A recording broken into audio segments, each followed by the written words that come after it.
यानी बंदा खुद ब्रांड होता है। आप अपने वालिदैन की प्राउड प्रोडक्शन है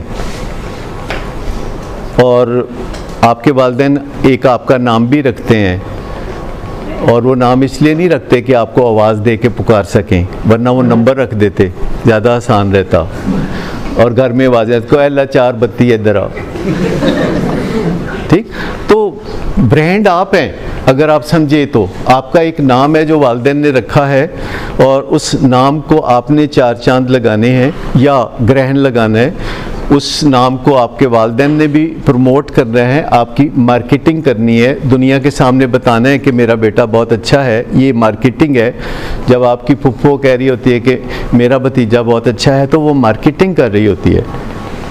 तो ये जो चीज़ें होती हैं, इन चीज़ों को समझने की ज़रूरत है। कुछ बातें होती हैं जो बहुत अनकही होती हैं, अनपॉपुलर होती हैं। उसमें से मैं आपको एक बात ये भी बताऊं कि गुर्बत और कम अक्ली का बहुत गहरा चोली दामन का साथ है। गुर्बत और कम अक्ली